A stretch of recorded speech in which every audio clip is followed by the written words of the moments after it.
ఏమైందండి? ఆ clutch brake తొక్కి తొక్కి పాదాలు పెక్కలు బాగా నొప్పెడతాయి. ఈ కష్టమంతా నేను నోరు జారి శపథం చేయడం వల్లే కదా. నా పరువు నిలబెట్టాలని నువ్వు, నీ మాట నిలబెట్టాలని నేను. కష్టాన్ని ఇష్టంగా చేస్తున్నావు అంతే.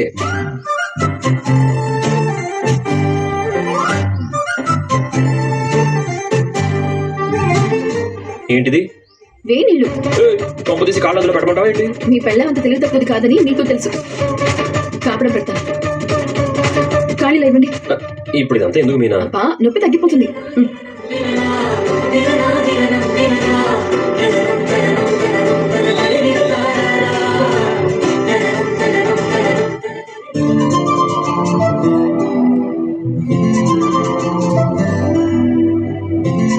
అమ్మయ్యా, నా వంశం పరువు నిలబెట్టాడు మొరటి సన్నాసి. పొద్దున్నే దాని పాదాలు పట్టుకుని గోళ్ళకి రంగులు రుద్దినా సాయంత్రం అయ్యేసరికి దాన్ని మళ్ళీ కాళ్ళ దగ్గర నుంచోబెట్టుకున్నాడు. ఇది ఎన్ని మాయలు చేసినా వీడు మాత్రం దాని పుట్టలో పడేలా లేడు. ఓ రవిగడే బొత్తిగా పెళ్ళడానికి బారిస్ అయిపోతున్నాడు. చెప్తాను సంగతి. రవి రవి రారాయలా. ఏంటమ్మా? రే భార్య బానిస, ఏది మీ ఆవిడ? శృత. ఇంకా ఎంతమంది ఆవిడున్నారు? డబ్బింగ్ వెళ్ళింది. మంచిదైంది. ఎట్రా. ఎందుకమ్మా? నీ కళ్ళు తెరిపించాలమ్మా. నా కళ్ళు తెరుచుకుని ఉన్నాయి కదమ్మా. రే, ఊరికే భార్య కాళ్ళు పట్టుకుని నెత్తి మీదకి ఎక్కించుకోవడం కాదురా. నువ్వు నీ భార్యకి చేసిన సేవల వల్ల నిన్ను రారా పోరా అని పిలుస్తుంది. నేను కూడా ఎవరు లేనప్పుడు రావి పోవే అని పిలుస్తానమ్మా. ఏ అందరి ముందు పిలిస్తే మీ ఆవిడ ఎగిరి తంతుందా? ఏంటమ్మా ఇప్పుడు ఏమైంది? రే, మగవాడు భార్య కాళ్ళు పట్టుకోకూడదా? బాలుగాడు మీనాని అంత నెత్తికి ఎక్కించుకుంటాడా? ఇప్పుడు చూడు, దాన్ని కాళ్ళ దగ్గర కూర్చోబెట్టుకుని సేవలు చేయించుకుంటున్నాడు. అది భర్త లక్షణం. రా చూద్దుగా, రా. అబ్బా ఏంటండి ఇది? ఎన్ని పూలు కడితే అంత లాభం వస్తుంది? నీ సున్నితమైన చేతులు ఎంత నొప్పెడుతున్నాయో. కాపడం పెట్టని. చూడు బాగా చూడు. ఏం జరుగుతుంది అక్కడ? నువ్వేం చూడమన్నావు? కొంపదీసి చూడకూడదు ఏమైనా చూసావా? ఒకసారి నువ్వే చూడు, నీ కళ్ళే తెరుచుకుంటాయి. చూడచ్చా? పర్లేదా? చూడమ్మా.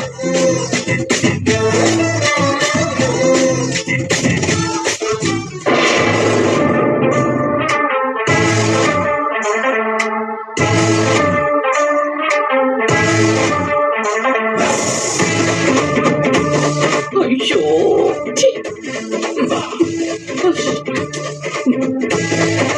భార్య మీద ప్రేమున్న భర్తలు ఇలాగే చేస్తారు. పదమ్మా. నాకు ఇంకా చాలేండి. పాపం మీ కాళ్ళు నొక్కుదామని వస్తే నాకు కాపడం పెడుతున్నారు. ఉండండి, మీ కాళ్ళకి కాపడం పెడతాను. చాలా హాయిగా ఉంది మీనా. మెల్లగా నొప్పి మొత్తం తగ్గిపోతుంది. ఇంకొంచెం సేపు ఇలానే చేస్తే నొప్పి మొత్తం మటమాయమైపోతుంది.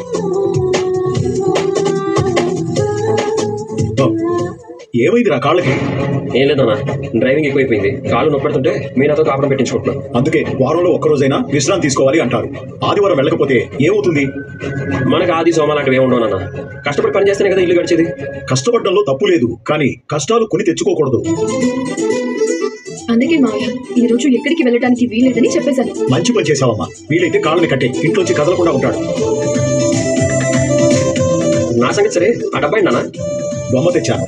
మా ఇంట్లో మనుషులతో ఆడుకునే అమ్మ తప్ప బొమ్మతో ఆడుకునే చిన్నపిల్లలు ఎవరు ఉన్నారు? ఆ ఘోరాలన్నీ చూడలేకపోతున్నాను. వాళ్ళ మాటలన్నీ నా చెవులతో వినలేకపోతున్నాను. అది సరే, మీరు వెళ్ళిన పని అయిపోయిందా? చేద్ర ఏంటా డబ్బా? చెప్పా కదా, ఇంట్లో సమస్యలకి పరిష్కారం అని. అదే తెచ్చాను.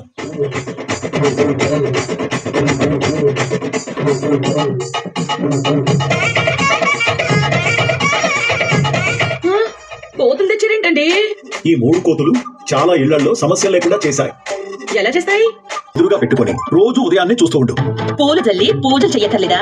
నీకంత ఓపికంటే నాకేం అభ్యంతరం లేదు. చివరికి నన్ను కోతిని చేశారన్నమాట. భలే దానివే. నిన్ను కోతితో పోల్చి దాని పరువు ఎందుకు తీస్తాను?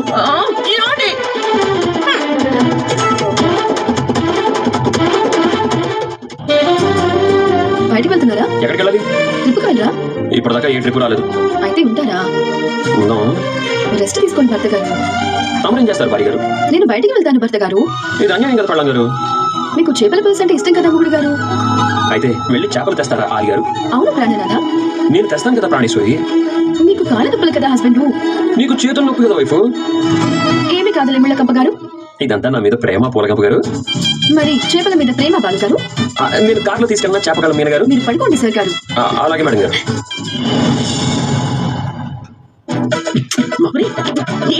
ఒక్క నిమిషం. అమ్మా నన్ను కాపాడమ్మా, నన్ను కాపాడు. మునిగిపోయానమ్మా, శాంతం మునిగిపోయాను.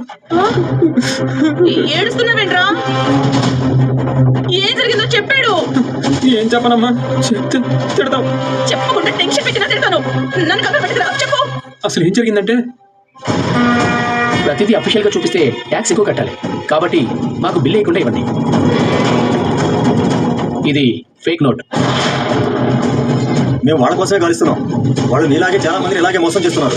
ఫర్నిచర్ తీసుకెళ్లిన వాళ్ళు దొంగలే, డబ్బు తీసుకెళ్లిన వాళ్ళు దొంగలే.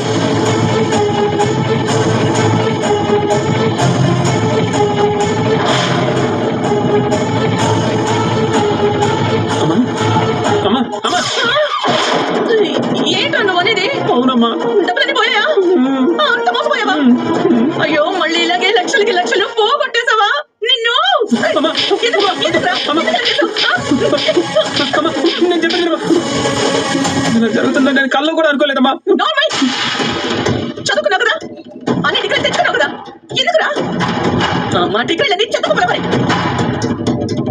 ఒక్క పనైనా సరిగ్గా చేసావంటరా? మాట్లాడితే బిజినెస్ మ్యాన్ అంటావు. బిజినెస్ మ్యాన్ అంటే వ్యాపారం మీదే ఉండిపోయి లాభాల మీద లాభాలు తెచ్చుకునేవాళ్ళరా. నీలోగా లక్షలకు లక్షలు ఇంకొకటి మింగేలా చేయడు. ఇలాంటి వాడి కన్నా నీకా నేను? నీకంటే మీరా ఏం కదరా రూపాయి పోగు పెడుతుంది. అరే ఏం బతుకనిది చవటద్దమ్మా. నువ్వు నన్ను చవటద్దమ్మా అన్నట్టు రోహిణి కూడా అనకూడదమ్మా. ఇప్పుడిప్పుడే రోహిణి నన్ను గౌరవంగా చూస్తుంది. ఆ మర్యాద పోతుందమ్మా. ఇలాంటి భర్తకు ఏ భార్య మర్యాద ఇవ్వదురా. నాకు అదే భయంగా ఉందమ్మా. నా వల్ల ఇంత లాస్ అయిందని తెలిస్తే రోహిణి నన్ను వదిలి వెళ్ళిపోయినా పోతుంది. ఇదంతా రోహిణికి తెలీదా? నేనే గొప్పలకి పోయి ఒక్క పూటలో 1,00,000 వచ్చిందని చెప్పాను. అయ్యో ఇవాళే డీలర్కి పేమెంట్ చేస్తానని చెప్పాను. ఎంతరా? 4 లక్షలమ్మా. 4 లక్షలా? అయిపోయింది. ఈ బిజినెస్ కూడా చంకనాకపోయినట్టే. రోహిణి కాదు కదా ఈ ప్రపంచంలో ఇంకెవ్వరు నిన్ను క్షమించరు. అమ్మా అలా అనకమ్మా. నన్ను ఎన్నో సమస్యల నుంచి కాపాడావు. ఇప్పుడు కూడా ఏదో ఒకటి చెయ్యమ్మా. నేనేం చెయ్యరా? రోహిణికి నిజం చెప్పు. రోహిణి తూ అని అనేది వెళ్ళిపోతుందమ్మా. కొడుకువి కాబట్టి నేను తూ అనకపోయినా నాకు అలాగే అనిపిస్తుందిరా. అమ్మా నువ్వేమన్నానమ్మా? నాకు మాత్రం 4 లక్షలు కావాలి. 4 కాదు కదా, 1 లక్ష కూడా లేదు. అమ్మా అమ్మా అమ్మా నువ్వు ఇలా చేతులు ఎత్తేస్తే నేను ఎక్కడికి పోవాలమ్మా? పోయి గుడి ముందు అడుగురా. అమ్మా లాభమే గానీ నష్టం ఉండదు. నా కడుపున గొప్ప చదువులు చదువుకునేవాడు పుట్టాడని గర్వంగా చెప్పేదానిరా. ఏదో ఒక పని చేసి ఈ ఇంటికి తత్తిన తెస్తూనే ఉన్నావు కదా.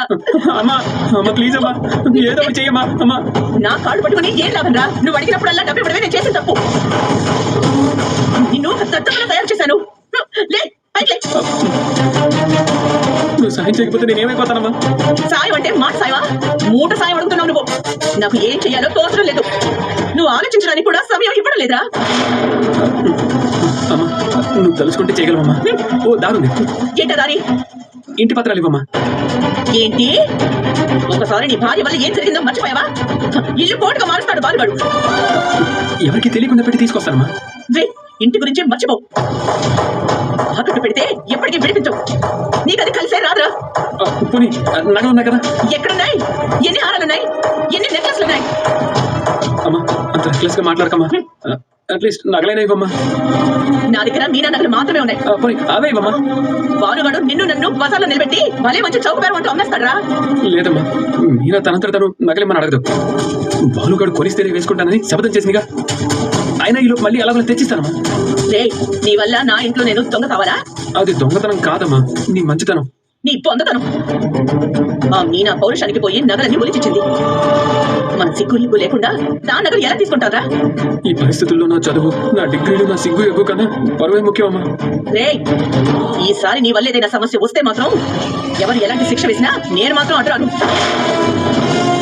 ప్రతిదానికి మీనా తిట్టే అధికారం పోగొట్టుకున్నట్టే. నిజం బయట పడకముందే నువ్వు నగలు తెచ్చేవాలి. అలాగేనమ్మా, అలాగే. నువ్వు దేవతమ్మా, నువ్వు దేవతవి. వరాలు ఇవ్వడం లేదురా, దొంగతనం చేయబోతున్నాను. నన్ను దేవతగా కొలిచేకు.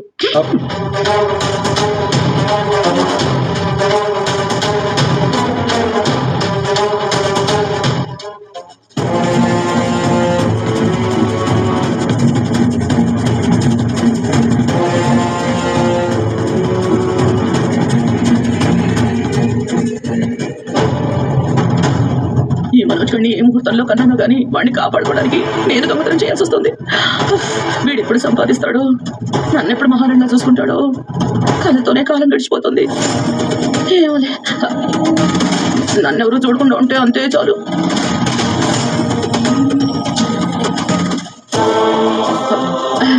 తల్లి చూసేసారా?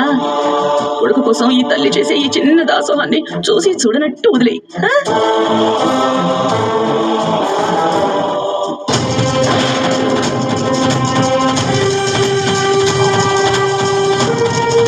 నీ గురించి నువ్వేమనుకుంటున్నావు? ఇంటికి పెద్ద దిక్కువి, మాకు యజమానురాలువి. ఇదేనా నువ్వు చేసిన పని? నేనేం చేశానండి? నేను చూడలేదనుకుంటున్నావా? ఇంత వయసు వచ్చింది, 3 కొడుకులు ఉన్నారు, అయినా నీకు బుద్ధి రాలేదా? చూసేసారా ఏంటి? ఇంట్లో ఎవరు ఎలా నడుచుకోవాలో చెప్తుంటావు కదా, మరి నీ పద్ధతి ఇదేనా? ఈ విషయం ఇంట్లో వాళ్ళందరికీ చెప్తారా? అలా చాడీలు చెప్పి భార్య పరువు తీయటం నాకు ఇష్టం ఉండదు. ఎందుకు ఇలా చేసావు చెప్పు. అంటే అది మనోజు. మనోజ్ ఏంటి మనోజు? వాడొచ్చి మూస్తాడా బీరువా తలుపులు?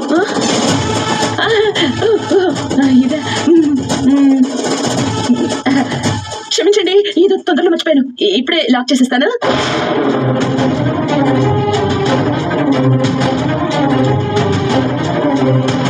ఆగు. చేతిలో అదేంటి? ఇది నా బ్లౌజ్ పీస్ అండి, కుట్టించమని మనోజ్కి ఇద్దామని. ఆయన గారు పెద్ద బిజినెస్ మ్యాన్ కదా, ఇలాంటి చిన్న చిన్న పనులు చేస్తాడా?